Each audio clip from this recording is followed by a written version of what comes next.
And Okay, another now I can episode. hide. Well, no, you can't go hide. You're stuck here now. You're part of this now. Worshipful brother Leroy Harrison, thank you so much for being here. It's my pleasure.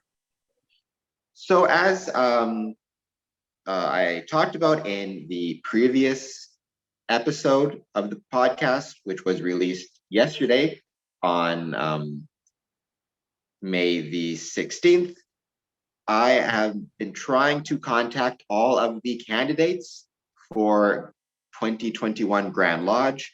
This is my second interview, but I have several more lined up, and I'm going to be releasing them hopefully every day, at least every day this week.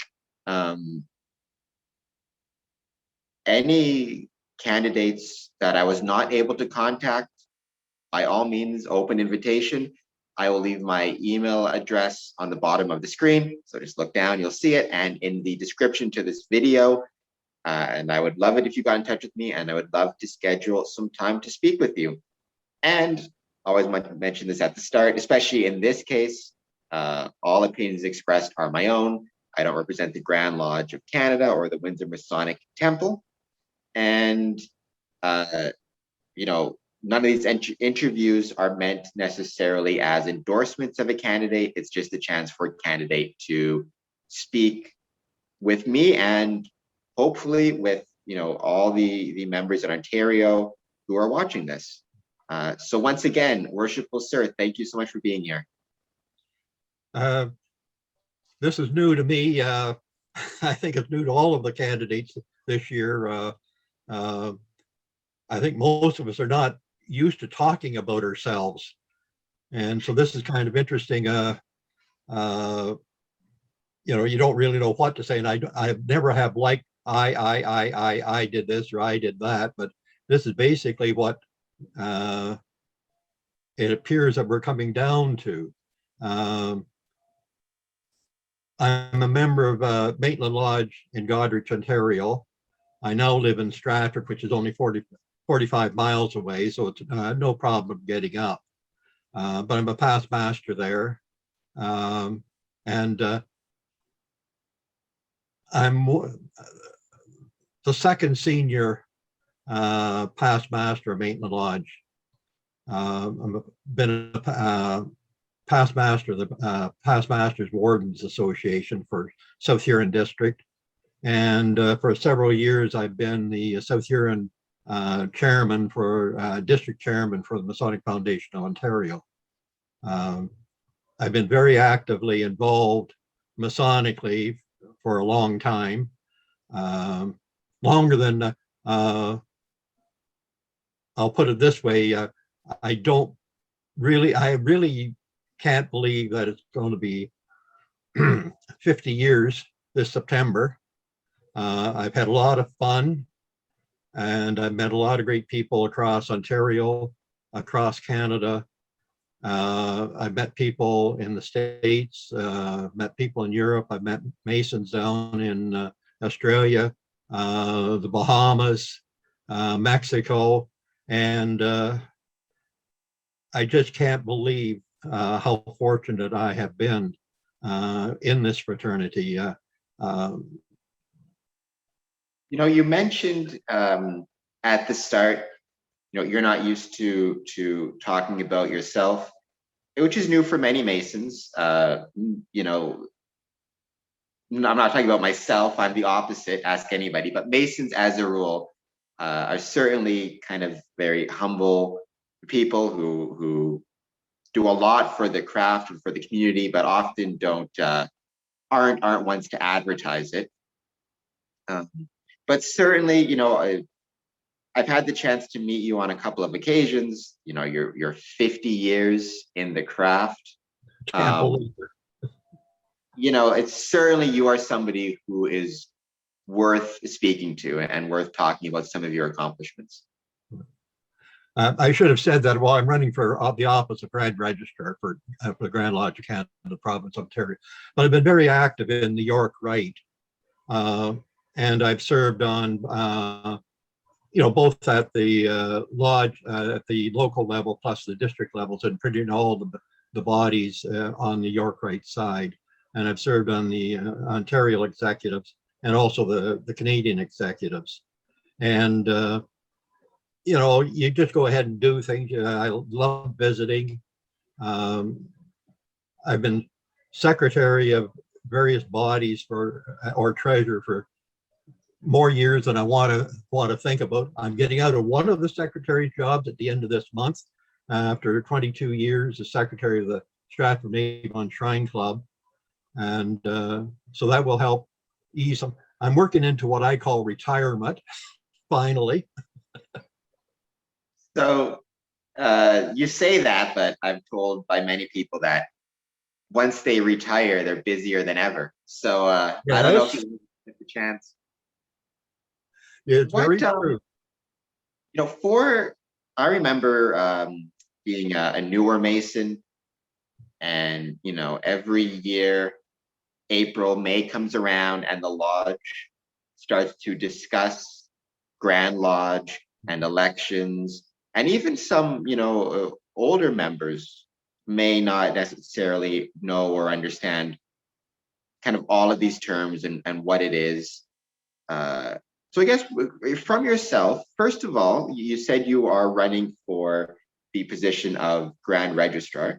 So if you want to talk a bit about, first of all, what that position is, Okay. and why it is that you are, why it is that you have your name for it. Okay. Possibly several years ago, I might have run for district deputy for the South Huron district, with permission of the lodge. And I do have the permission of the past masters of my lodge to run for Grand Registrar. The Grand Registrar is similar to the district deputy, but his responsibility is Heritage Lodge. And if a district deputy, for whatever reasons, dies or has to resign or becomes incapacitated for some reason, the Grand Registrar can be appointed by the Grand Master to represent that district, just as what happened in Windsor, Essex County District a year ago on a temporary basis. That's one of the responsibilities of the Grand Registrar. And why is it that you have decided to stand for this position? What do you hope to bring to it? What is it about the position that you find appealing? Well, I have traveled the province basically since day one.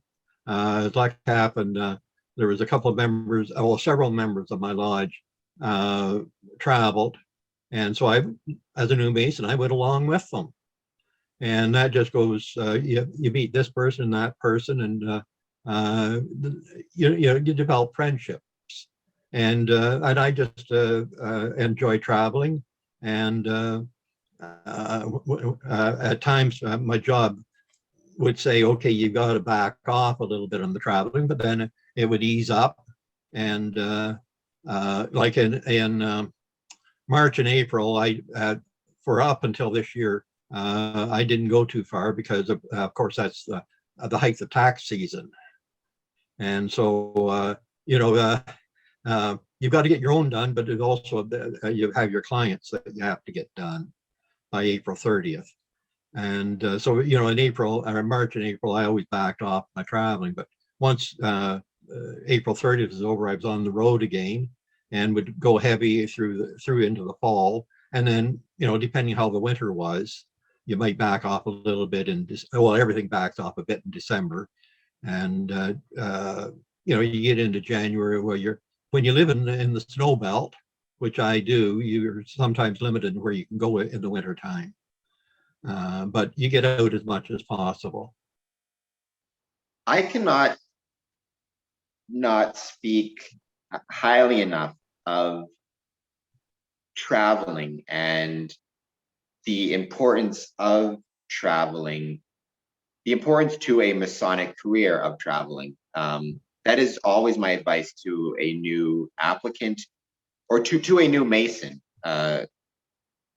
is if you have the opportunity and the chance to visit and travel to another lodge, it's really important to take those opportunities, because the growth you experience in the craft and the friendships you make and the memories, really it's the most important part of Freemasonry, in my opinion. I feel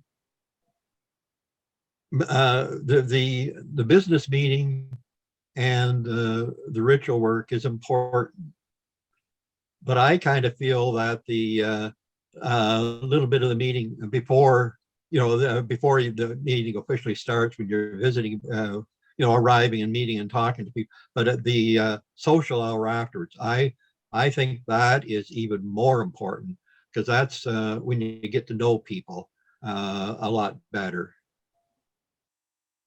Where do you see the future of the craft at a district level? I just spoke with, and so yesterday's the May 16th episode featured Worship Brother Allison Gowling, and we talked about, and he talked about the effect of the pandemic on Freemasonry at the district level, the challenges of having candidates waiting, the possibility of attrition, of losing members due to attrition. So I guess as a Grand Registrar, as somebody who really is going to be, or as a candidate for a Grand Registrar, as somebody, a position that focuses on kind of the districts themselves, what concerns do you have about Freemasonry at the district level? Do you think that, I mean, how do you see us coming back from these COVID and pandemic related challenges? Right up front, I'm going to say Zoom has been a great invention, because we've been able to get together, see people, and whatever organization you may belong to, I don't care what it is, whether it be the Rotary Club, Lions, your church, your Tiddlywink Club. If, I'm not being facetious, but I said I want to figure any organization from here in is going to have Zoom or whatever it becomes, is going to take part of. We're going to have difficulty. There's going to be some of the older members are going to be, even when we've got the second or third shot of your vaccine, they're going to be hesitant about coming out to a meeting, until maybe into 22. We're going to have to talk to people, convince them to come back out. We're going to have to, the candidates that are in waiting, there's been some fantastic educational meetings over Zoom by various lodges, various districts. And I know I've been able to get on, well, I've been on Zoom going on and off for over call it a year now, because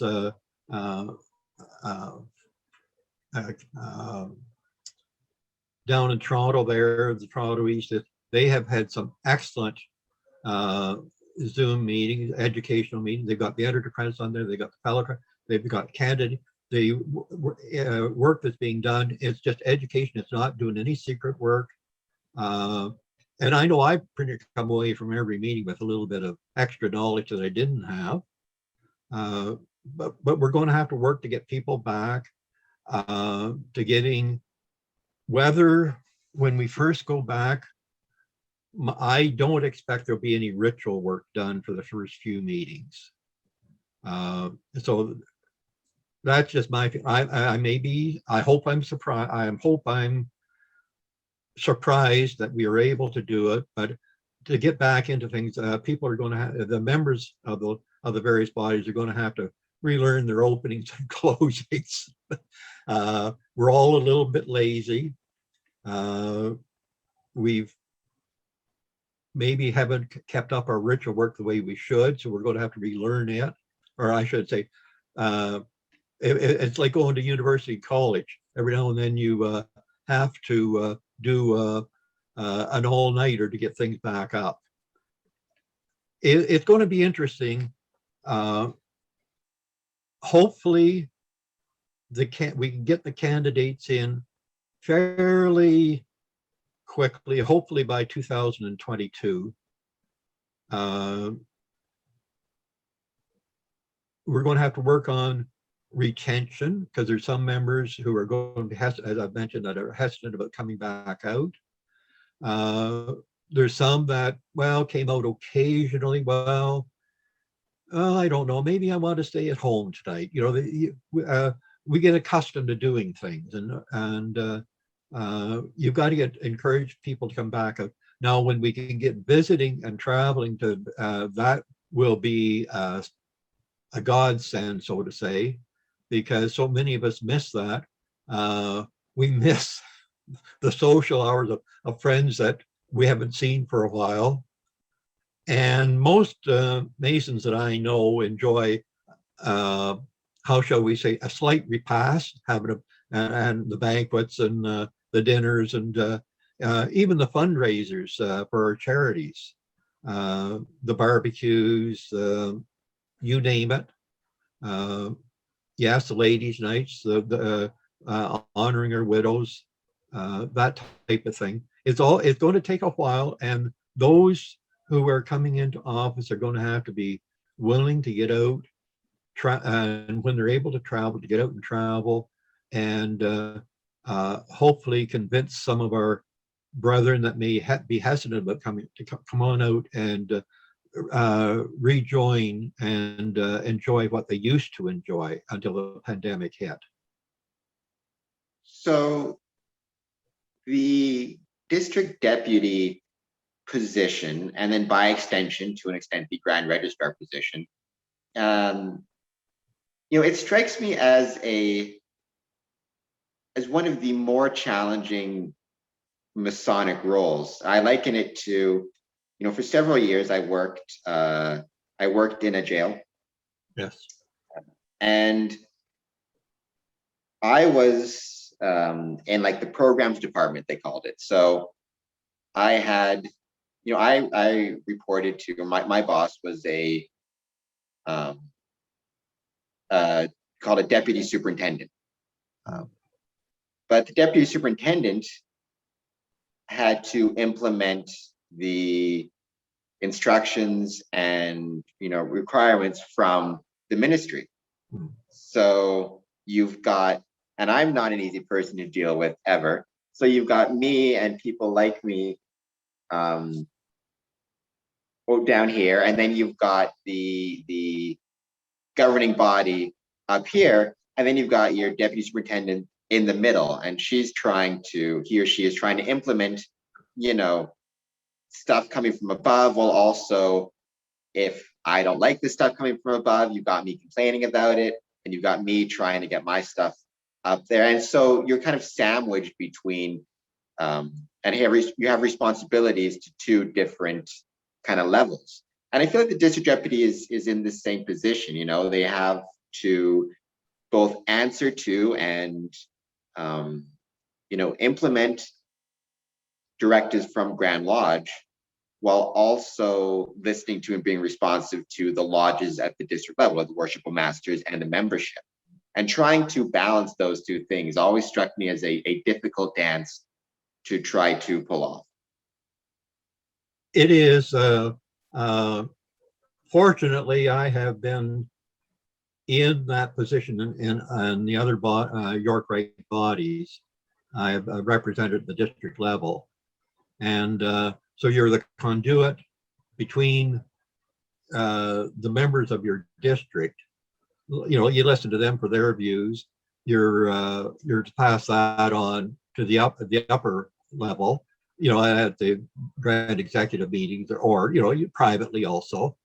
But also as you're on the grand executive, or in the case of the Grand Lodge, the board of general purpose, you're an elected, you do have a say and a vote.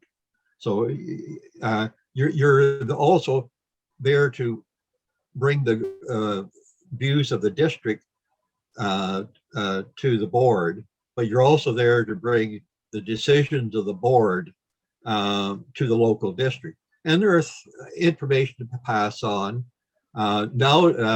Nowadays with email and that, it's so much easier to disseminate the information to the ordinary member because so much of it's available on the Grand Lodge website, once the decisions are made.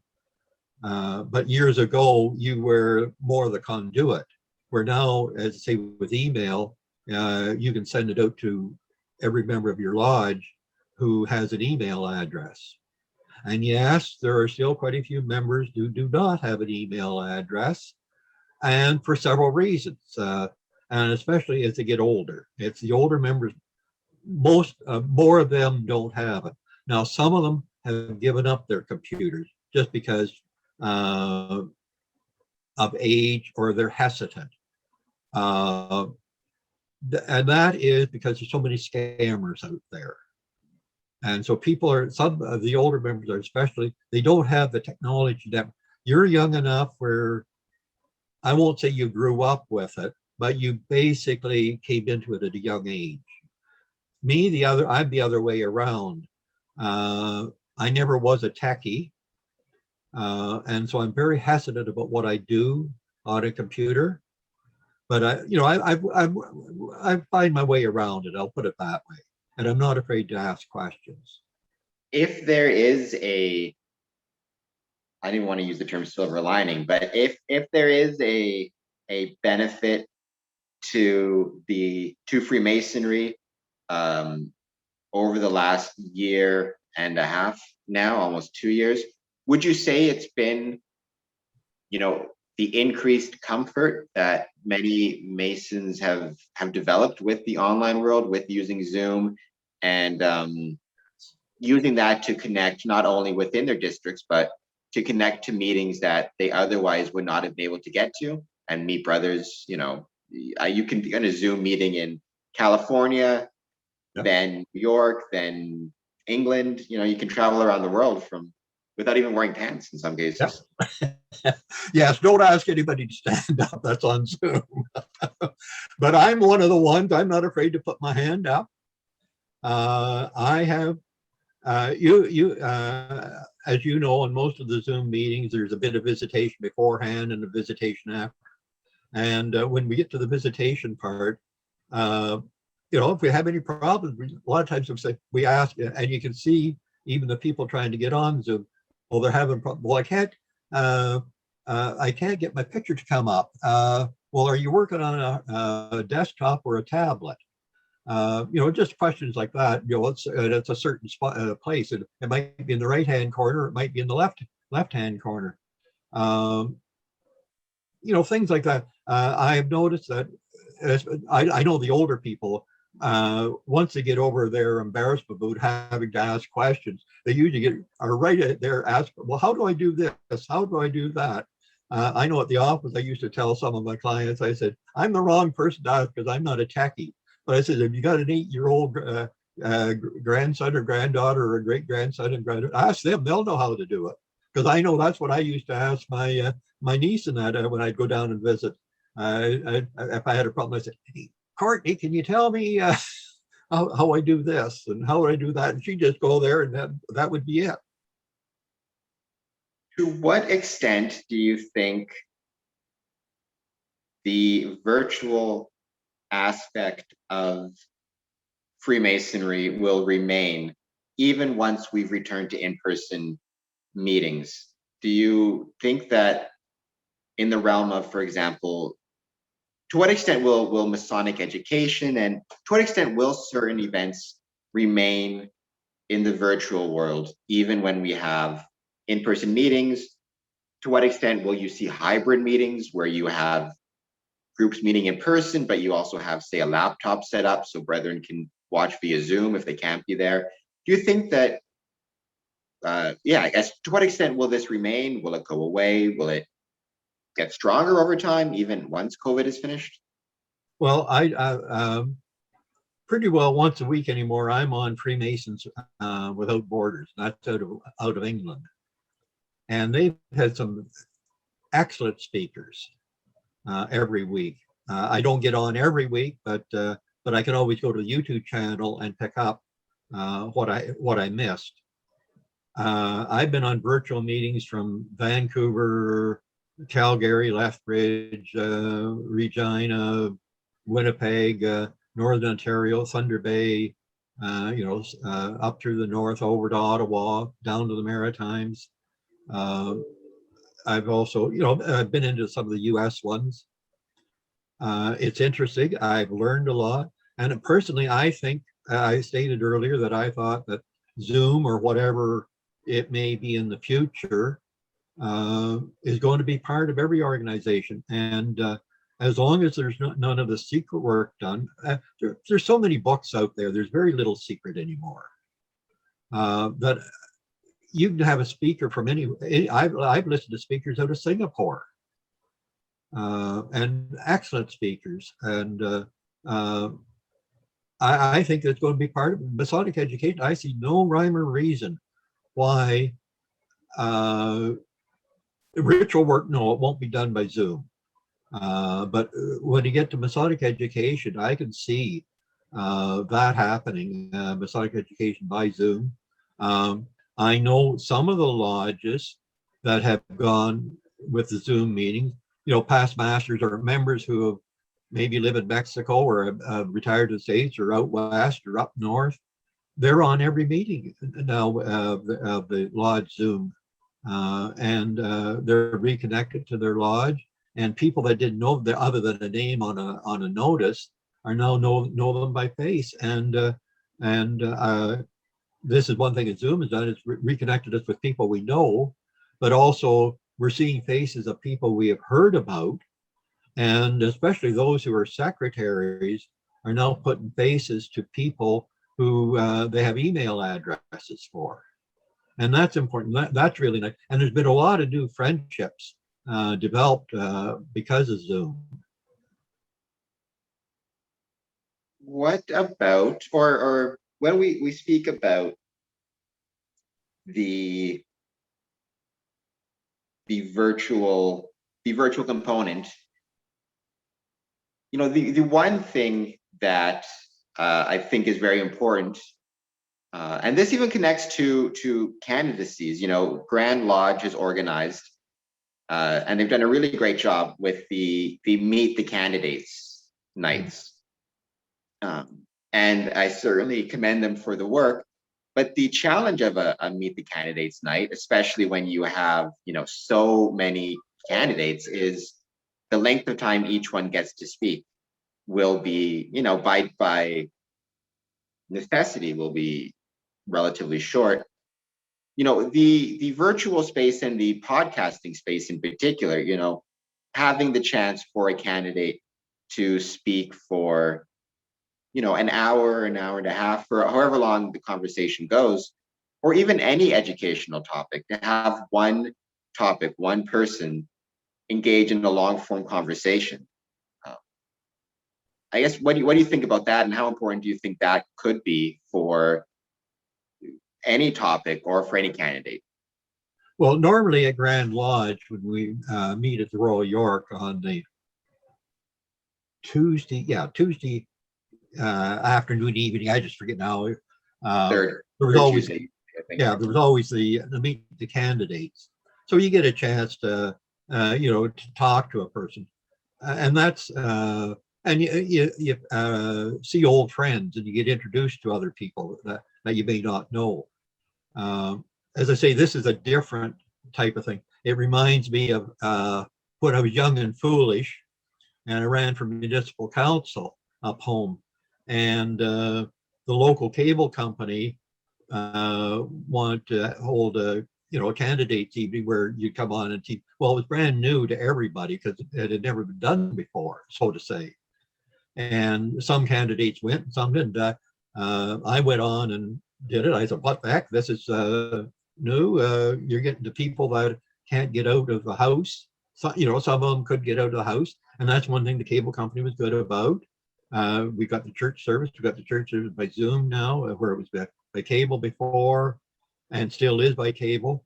But it's all these new things that are out there, and you have to use all the tools. I'm new to Facebook, and as I say, it's call it last December, so only a little over, call it 5 months, but it's to keep in contact with my godchildren, my nephews and my nieces, my grandies, and I'm getting reconnected with cousins because of the pandemic, the ones that I haven't seen. And now, of course, I'm seeing their grandchildren, their great grandchildren, and so that's kind of nice. But it's some of us old fogies, and I use that lovingly because I'm one of the old fogies. You've got to try to keep up with the time, and don't be afraid. You might be hesitant, but don't be afraid to ask questions and get it. But no, Zoom is going to be part of whatever from here on in, and I think it's going to be an excellent tool for candidates for any position in any organization, not just strictly Masons, but in any organization. So speaking of, well, going back to the district level, this is something I've discussed on a few different occasions. The concerns that some districts have, not so much this year or last year, because there was no annual communication, but more in general, we live in a very, very big province, a somewhat inhospitable, well, not inhospitable, inhospitable to travel in some cases. Having the communication always held in Toronto, and the inability or the difficulty and the expense of getting brothers from Northern Ontario, Kenora, to Grand Lodge. I've talked about this with a few different brothers, and certainly a candidate for Grand Registrar. Do you think it's appropriate to consider moving Grand Lodge to different locations every year? Or how do we, if not that, then how do we make sure that Northern brethren and brethren from smaller towns and further away areas are able to participate in a Grand Lodge? At the present time, because the Board of General Purpose meets and they have the workshops, there's not too many places that are able to hold 2,000 to 3,000 people. That is the one problem. Now, if, say, the board is able to have its executive meetings by Zoom prior to Grand Lodge, that will eliminate a day or so. Now, some of the other Masonic bodies are holding their executive meetings by Zoom, and I know Grand Lodge is holding their Board of General Purpose and Management Committee by Zoom or GoToMeeting. But anyways, I can see a lot of the workshops possibly being done by Zoom. I can see Meet the Candidates being done by Zoom. You could theoretically shorten a Grand Lodge by a couple of days, because if you're an elected member, you have to be basically there Sunday night to show up Monday morning. Grand Lodge doesn't start till Wednesday, so you've got the 2 days there that you have to be there. And a lot of people start arriving on the Tuesday, so they're there for. There's things that can be done because of modern technology. As I say, it's going to take a decision, and once the one drawback to eliminating the board and all these other workshops and Meet the Candidate at Grand Lodge will be conceivably the number of people going to Grand Lodge may decrease. And that's a possibility. It has happened in some of the other bodies. However, they found that with the voting this year in some of them, the voting is pretty near double to what it was to an actual, and I expect this is going to happen this year. There'll be more votes cast at Grand Lodge than ever has been done before. There's two sides of shortening it. I personally, I would love to see it move around. But I do understand, because having served on the executive, both two executives for Ontario and two for Canada, and hosting an international convention in London, Ontario a few years ago, I do understand the restraints. And you need hotel rooms, you need the seating capacity for the actual sessions. And it's not every hotel or convention center has that capacity. The capacity issue. So that is, it is a very unique event. And I think a lot of non-Masons, when they hear about Grand Lodge and you first explain it, they imagine it's just like every other convention, but it really is kind of a beast unto itself. And so there are some very unique and specific requirements that a Grand Lodge has that your average convention doesn't. Although at the same time, I'm a nerd. I'm not ashamed to admit it. So I've been to a few of those Comic-Con type events or HorrorCon, like those types of events. And they do some, not all of them are in larger towns. Some of them are in smaller towns, and you do see the creativity that goes into it, because you will have hundreds to, if not thousands, of people in attendance, and the creativity that goes into making it work in a smaller space. And also, I think that there's an incentive for a lot of these smaller towns and smaller venues to make it work because of the economics of it. The revenues that would go into hosting a Grand Lodge in, say, let's say Kincardine, right? Which is a smaller town, has a great lodge there. I've been there, great lodge in Kincardine. But it does have, on that strip, those, I think it's 3 hotels. But they don't have 800 rooms. No, they don't. That's true. And that's just at the Royal York. That's not counting at the other hotels. That's not counting the Airbnbs that are in Toronto that Masons stay at. That's true. That's very true. But I do suspect there could be ways to just as my opinion, I don't speak for Grand Lodge, obviously, No, I don't either. to move it around a little bit, and from a jurisdictional level, from a district level, if a significant number of Masons all show up to a town, that gives the district a chance to show off, not just during the Grand Lodge, but afterwards, because once everybody leaves, the district Masons can still say, we brought 500, 1,000, whatever it is, Masons to your town. They all ate at your restaurants. They all, our lodge was responsible for helping the town's economy, especially during COVID or after COVID, when towns are recovering. That economic impact would be significant and important. It's always good when Freemasons can assist a local economy. I've had the fortunate to be a coordinator for the Shrine Ceremonial in Goddard and Clinton, and that's going back a lot of years. And I was involved in one here in Stratford just a couple of years ago.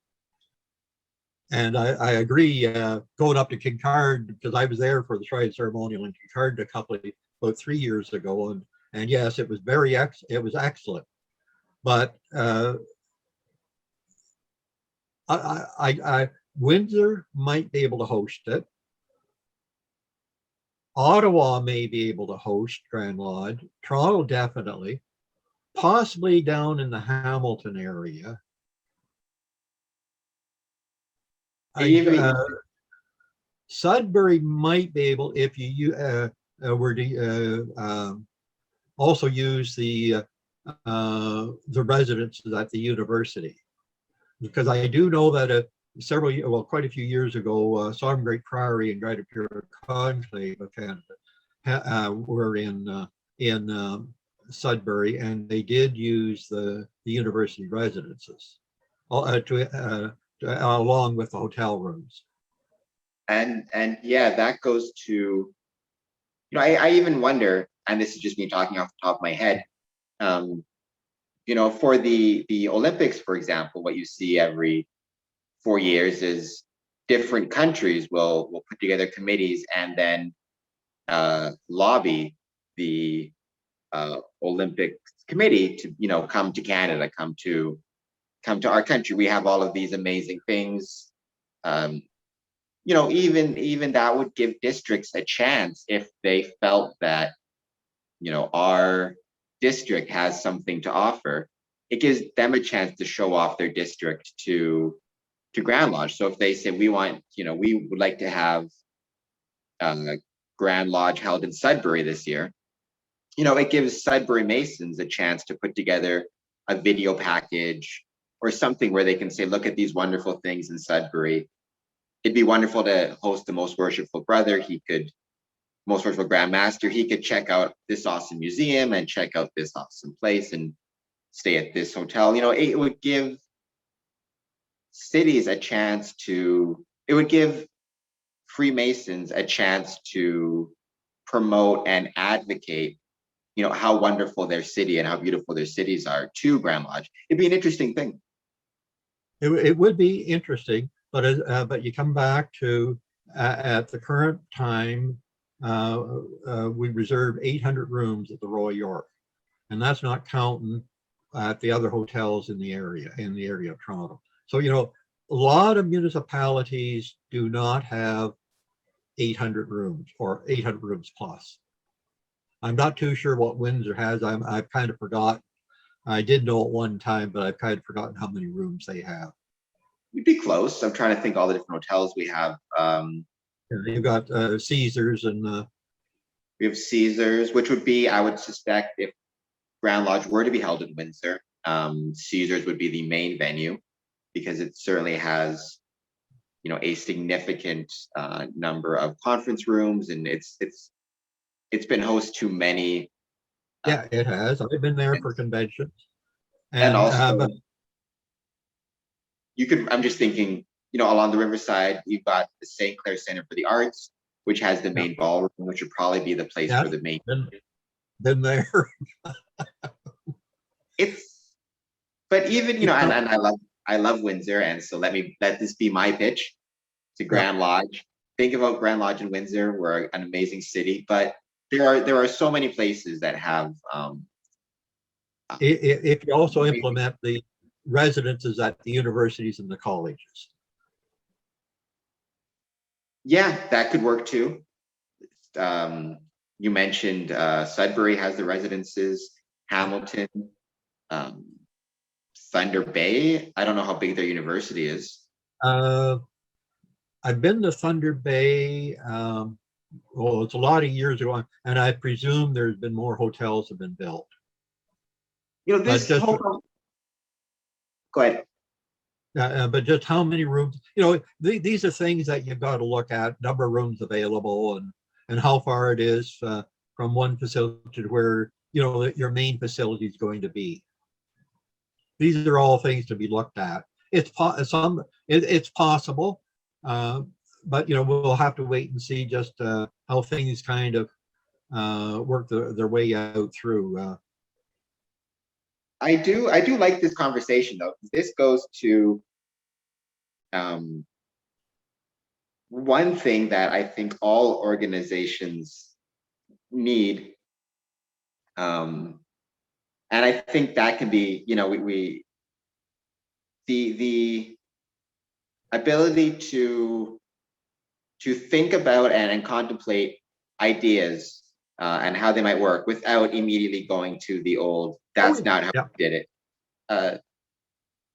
One of my favorite examples of it is, so I used to run programs, um, programs and services when I was at the jail, and I always remember during training, I really liked this one example that they gave. They said, so we always ask for opinions from we will say what, we'll ask questions. What do you think of X? What can you do and why to the people taking part, to the inmates, the clients?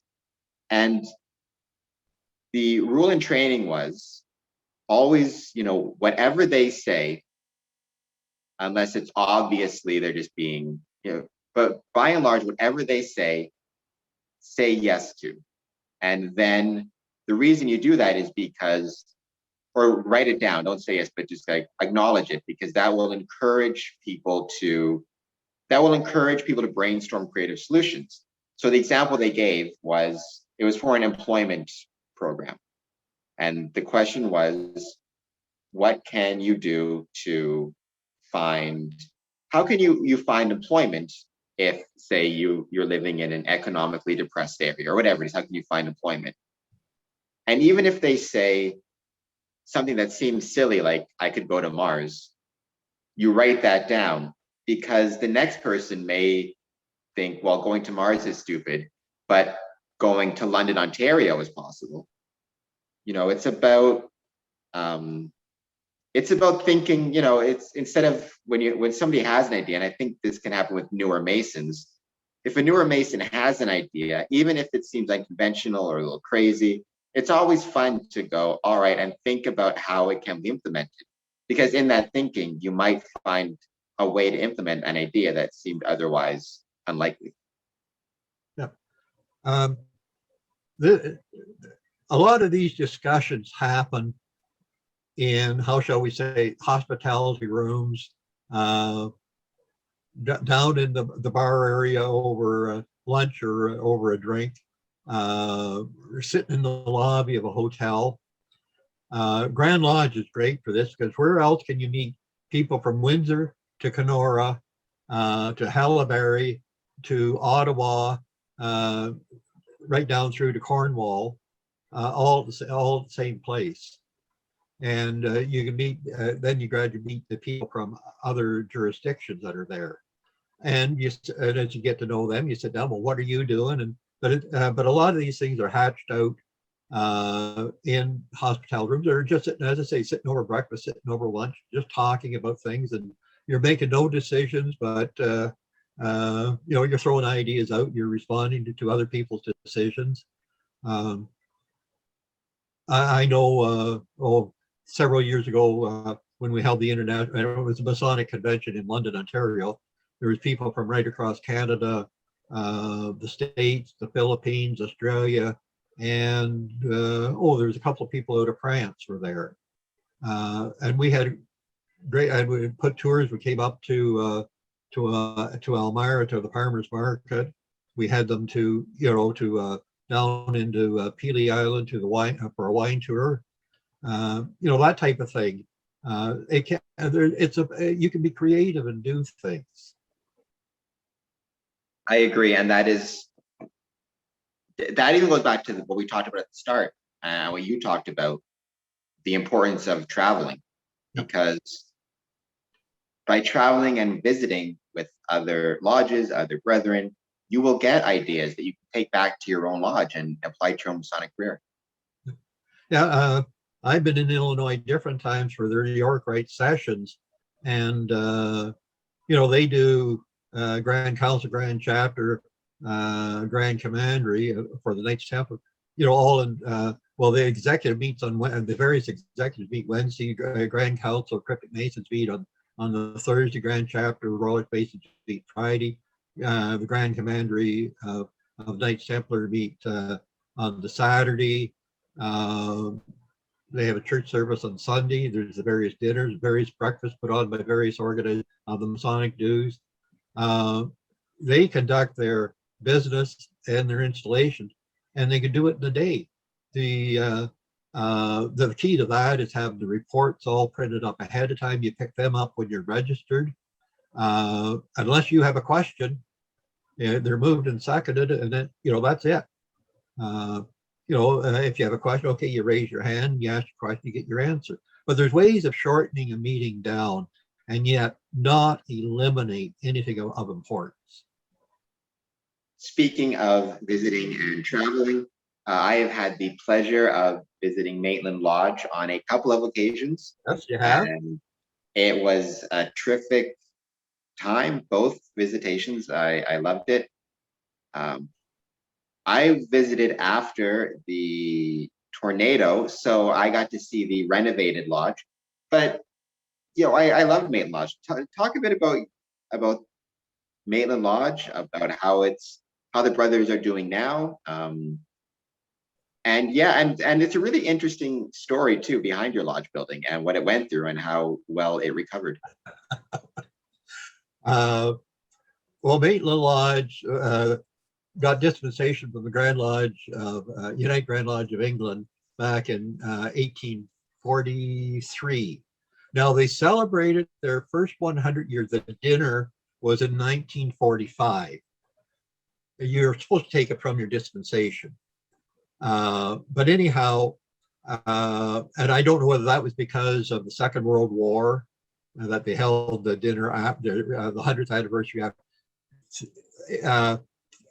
I always say we're supposed to be 177 years old, because last year we were supposed to celebrate our 175th.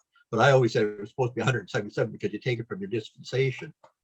But it's the building was built in 1913.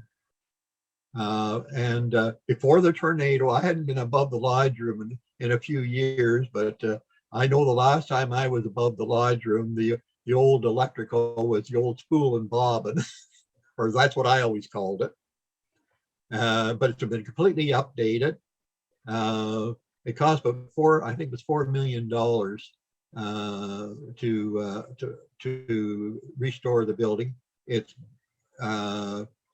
got all your modern wiring, your modern plumbing, your modern furnace, insulation. It's been all insulated. The charter alone to be restored, to be dried out, stretched, and then put into the proper shadow box and with the I guess the air or whatever they do with it, that cost I think it was $4,000, which I could, you kind of lose track of how these things cost, but it's a beautiful building. I can remember years ago when I was senior warden, we wanted to put an elevator in, and it didn't get in, but a few years later we got it in, and it actually ended up costing less than it was going to cost back when I was senior warden. But it's for you, it's completely handicap accessible, and we've even there's a couple of spots in there we have cut out an area for a person in a wheelchair can back in, with no problem. So that they're not sitting out right on the main floor. They're just sitting back in with anybody else that's sitting on the sideline. We've had an officer who was in a wheelchair. And so, it's nice to see these things handicap accessible. It's nice to have the elevator in. And I know some of the ones that voted against the elevator when I was senior warden, I had to years later when they'd be complaining about going up, especially the third level of steps, you just keep on trucking. You voted against the elevator, so just keep going up these stairs. But we got the elevator in. But my nudging of them was all done in good humor, and they knew it. And Pam, I want to say something that you floored me over when you showed up in Grays Lake, Illinois, when a few of us went over there to install the son of a good friend of mine and of yours as master of his lodge over there. And we did it by the Illinois ritual. That you just floored me when you showed up there, because I found out after that you had a meeting on the Friday night in Windsor, and then you went across the border. And I'm not too exactly sure of all the, whether bus, train, But taxi. yeah, I remember that trip. It was fun. I was happy to do it, but yeah, it was it's not the first time, or I'm sure it won't be the last. Yeah, the 1 a.m. bus. So I got into Chicago at 5:30 in the morning. So yeah, so I had a meeting on the Friday. It was a degree. So I had the meeting, changed in the Masonic Temple, got on the bus, went over to Detroit, got on the Detroit to Chicago Greyhound, got in at 5:30, then when I got there, I took the Milwaukee District North, the Amtrak line basically to Grays Lake, got changed at the washroom in the Grays Lake stop, I think it was.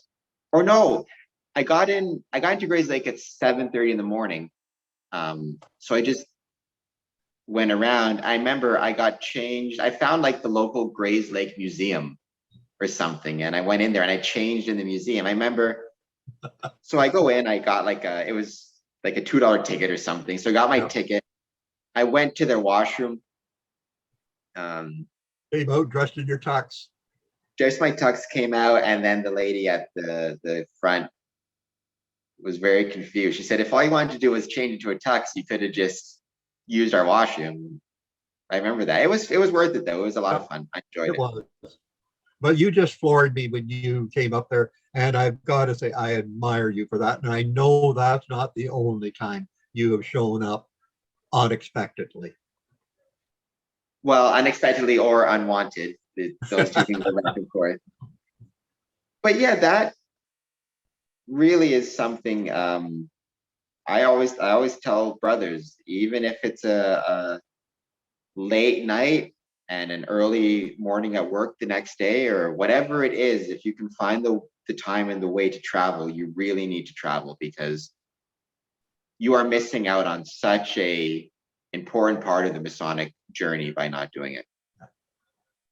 And you meet a lot of wonderful people. So has there been any talk in Maitland Lodge, or what kind of talk about plans for the future? I know everything is very on hold right now, but is everybody in Maitland Lodge, looking forward to getting back together in person? And do you have candidates waiting, or kind of how are things looking for the future? It's like Maitland is like a lot of the lodges. We're all wanting to get back. We don't know when we're going to go back, when we're going to be allowed to go back. There's a lot of there's a lot of people wanting to go back, and yet there's a lot of hesitancy, especially amongst some of our older members.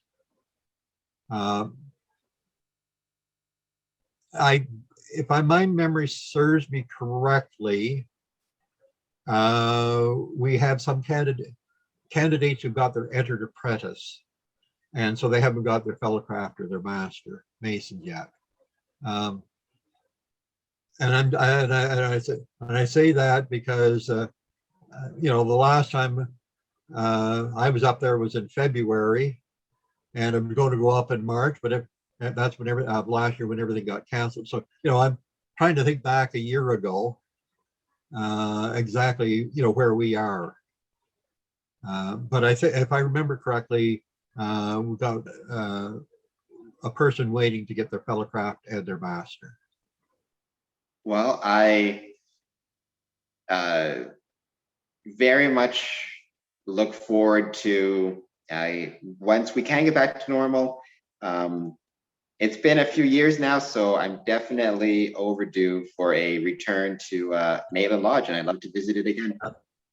And I will be down in the how shall we say, the grass cutting belt of Ontario, because I can remember so many people say, "Oh, they cut their grass 11 months of the year," and I just say, "Well, that's your problem, not mine." But I know once things kind of get back to normal, well, I can't wait to get back on the road and get out and see people that I haven't seen for a while, and I'm one of the ones that wants to get reconnected with everybody, and so I'm looking forward to getting down into into Essex County, Chatham, Kent, Absolutely.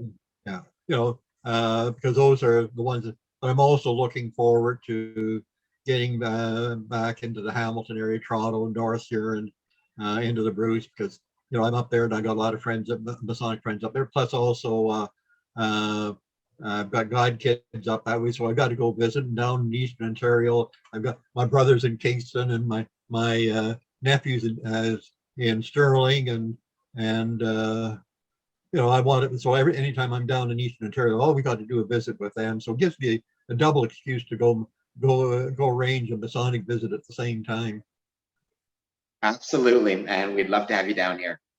And with that, once again, check out the description to this video where I've left Worship Brother Harrison's information and some information about the voting procedures.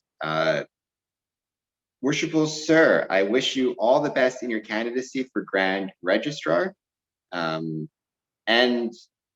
thank you so much for being on the podcast, but also putting your name forward and running for this position, because it's so important that brothers with whether you've been in Freemasonry for 50 years or whether you're brand new to Freemasonry, there are things you can do to help the craft, to help your lodge, and you standing for office is just one of those things. So thank you so much. Thank you, Cam. And for everybody watching this, we'll be back. Like I said, come back to this channel tomorrow. I'm going to be having as many interviews with candidates as I can. If I haven't managed to contact you, but you are a candidate and you're watching this, send me an email and we'll get you on the podcast as well. And with that, Worshipful Sir, thank you so much.